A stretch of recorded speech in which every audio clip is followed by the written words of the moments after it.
Headline says 13th African Games, we've only received $105,000, not $3 million. This is the GBC boss speaking. Director General of the Ghana Broadcasting Corporation, GBC, Professor Amin Al-Hassan, has disputed claims by the Sports Ministry that GBC was paid over $3 million for its coverage of the recently held 13th African Games. Now, during the Public Accounts Committee sitting on Monday, August 19, Sports Minister Mustafa Yusuf revealed that the state broadcaster was paid in excess of 3 million cedis. Kojo, I mean, this is an issue that is brewing. And I don't know what you make of it, but if we are contracting an agency to execute a task, should the figures be conflicting as we are seeing it now? I do not think the. You are giving my time I to do not. No, I'll come back to you. I do not think that You just landed. That's why I've gone to you, so that there's a balance. But they gave you the chance, and then you use the time to rebut, not to speak about your manifesto, which is already. You have just 2 minutes on this, so you know there is no confusion, right? I think that there is no confusion because when you look at it, two different figures are being thrown out. They are not two different figures. When you look at the contract. They signed between the Ministry of Youth and Sports and then it says 3.6 million. And then also, if you look at the response the GBC gave, right, to the Honorable Chairman of the Public Accounts Committee, they indeed quoted that the amount was 3.6 million. However, they lack the technical ability to do production of the event. Mind you, All African Games is an international event and has its own standards. Because of that, they engage the services of external parties. They engage the services of PGS, Quality Media Production, and then the production room, TPR. And so they engage their services, they would have to pay them. You understand? So what actually came to them is the 105,000. It does not mean that the ministry did not pay 3.6 million. So I think that it should be put in a better perspective. That the whole contract sum was 3.6 million. Yes. GBC contracted external houses to do the production for them. They would have to pay them, but GBC themselves also use their platform. So the monies that they accrue from using their platform is $105,000. The rest went to the external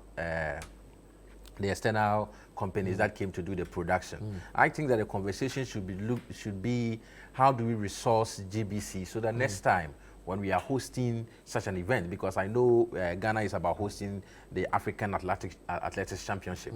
When we are about hosting such an event, which is a big international event, GTV will have the technical capabilities to do the production and then also show the programs without necessarily engaging external people. But as far as this is concerned, I think that this is settled. There's no confusion. If you read the Ministry of Youth and Sports statement and then the letter written by GBC to the chairman of the Public Accounts Committee, they are all singing this from the same hymn book, and so there's no confusion at all.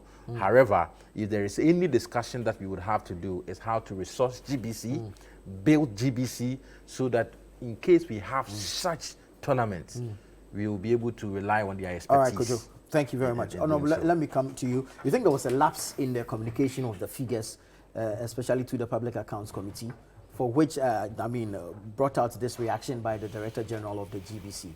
Because if you say you paid me $3.6 million, and really my accounts or my books are being audited, and there's no $3.6 million, then I would have to answer, right? Yes. So you think there was a lapse in the communication by the sports minister?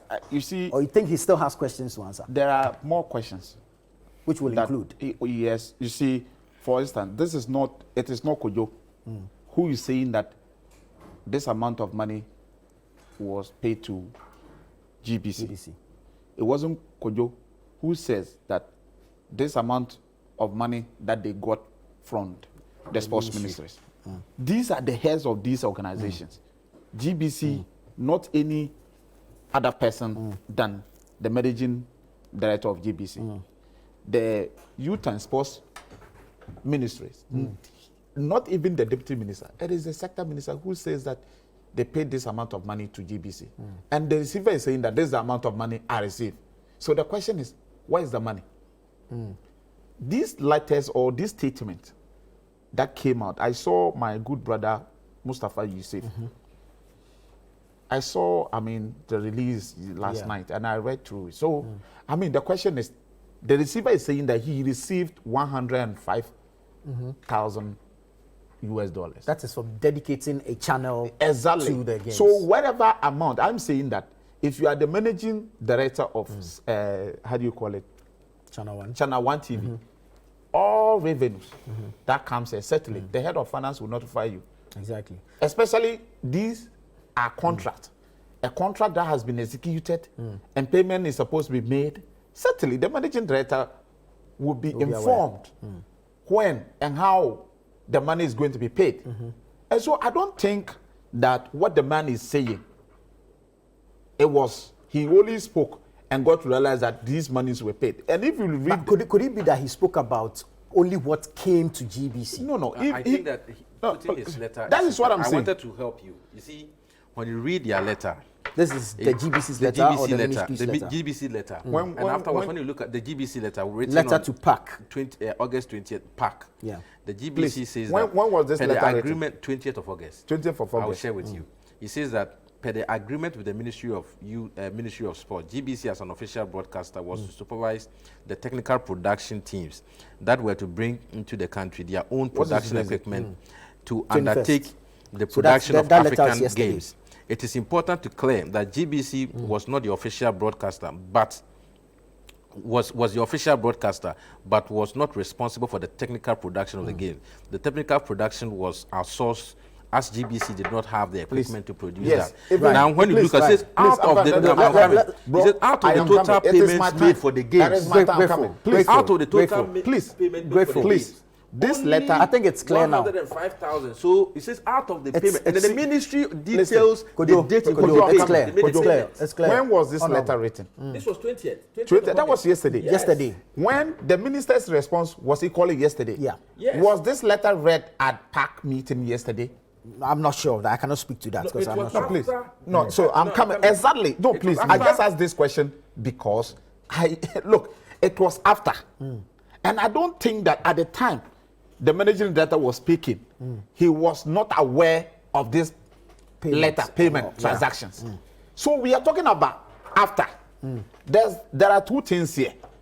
Me, from where I am sitting, I still think that there's more in this, that as a country we demand answers. Why would it take the managing director or GBC or the minister to be coming out with this detailed report after PAC, when they had the opportunity?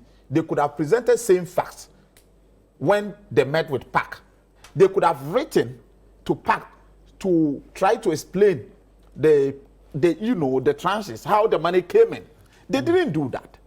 It was after when they were exposed.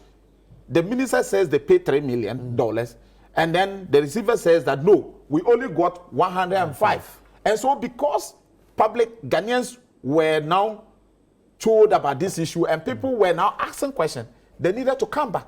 I don't know the kind of meetings that went on before all these releases, because from where I am sitting as a Ghanaian, I should be worried, because I said that it is not any other person, but the managing director of GBC says that they only received $105,000. He didn't go further to explain about some of whether they also engaged a third party, a company to, But that's the explanation that the ministry has given now. That's what I'm saying, that it is afterthought. How do we cover up the mess? Because now everybody is saying, where is the remaining 200? Is it, how do you call it? Where is it? Is it 280? 2.8. Yes. Where's the remaining $2.8 million?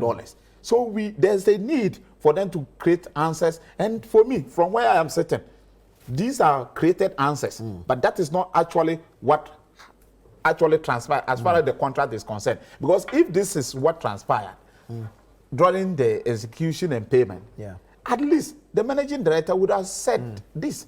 Because he didn't say, nobody kept gun on him to say that they only received that amount. And he had the actually went on air to say, you see, many other, that's what I'm saying. He says he's one of those who was shocked to hear. He said he was shocked. He said that. $3 million and so that's what I'm saying, that these are created answers. So these are but you see, what I'm saying is that he's probably speaking to what directly came to GBC. No, but that's not. Listen, this is what directly came to GBC. And the minister is speaking to generally what's been paying for the coverage. I don't think it is my time, Kojo. It's my time. I think we are not done. It's my time. When you were speaking, I think gave you the opportunity to read the letter. Wrap it up for me. So I am saying that this is a created answer, but there is. The money actually did not go to GBC, but the man is only forced to say that this is how the money came, because nobody knows. Probably there's a certain call that came from somewhere.